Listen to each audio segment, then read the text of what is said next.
नमस्कार, all India news मध्ये आपलं सहर्ष स्वागत। मैं नजीर मुलानी, आप देख रहे हैं ऑल इंडिया न्यूज। धोंडे साहेब, आपण आत्मदानचा इशारा दिला आहे, प्रकरण काय आहे ते? माझी मौजे सप्पाची सर्वे नंबर 181 ची जमीन होती। त्याच्या अनुषंगाने मी बिनशेती परवानगी तहसीलदार यांच्याकडून घेतली होती। सदर परवानगीचा फेरफार नोंदवण्यास तलाठ्याकडे दिला असता त्यांनी सांगितलं का सदरचा फेरफार मंजूर होणार नाही, सदर जमीन खरेदी खत झालेला आहे, त्यामुळे त्यांनी तक्रार रजिस्टर तालुक्याला पाठवणार असं सांगितलं।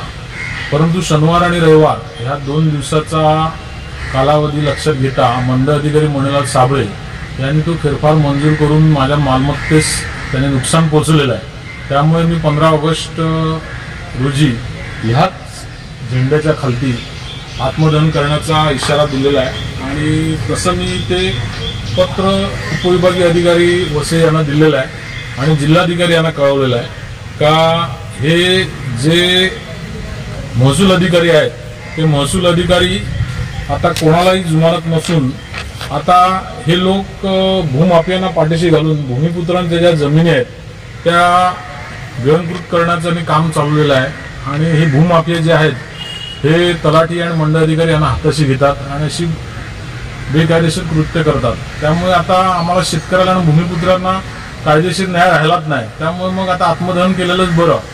आणि आता 15 ऑगस्टच्या दिवशीच मी ह्या झेंड्याखाली आत्मदहन करणार आहे। आता माझं मानसिक संतुलन संपलेलं आहे, आता माझी विचार करण्याची शक्ती राहिली नाही आणि त्यामुळे मी आता हाच मार्ग पत्करला आहे आणि याबाबत मी आता उपविभागीय अधिकारी आहेत शेखर गाडगे यांना निवेदन दिलेलं आहे आणि जिल्हाधिकाऱ्यांना तसं कळवलेलं आहे आणि त्याप्रमाणे 15 ऑगस्ट दिवशी आत्मदहन करणार। हे लेटरबाजी कुठे कुठे केलेलं आहे तुम्ही पाठपुरावा? आता याबाबत मी महसूल मंत्री यांना ईमेल केलेला आहे, मुख्यमंत्र्यांना देखील लेखी कळवलेलं आहे आणि सदर प्रशासनाच्या जेवढ्या काय कायदेशीर बाबी आहेत त्यांना सगळ्यांना ते कळवून मी 14 ऑगस्ट रोजी एक सोडचिठ्ठी लिहिणार आणि ती सोडचिठ्ठी पोलीस स्टेशनला देऊन मी माझ्या आयुष्याचं संपूर्ण आत्मदहन करणार। कारण माझ्या जर मैतामुळे जर बाकीचे शेतकरी जर सुखी होत असतील तरी सुद्धा एक महसूल खात्याला किंवा प्रशासनाला असा एक मेसेज जाईल का चला एक कोणतरी सामाजिक कार्यकर्ता मृत्यू पावला परंतु आता आम्हाला तरी न्याय मिळण्यास सुरुवात होईल, अशी तरी समाजात विचारसरणी होईल।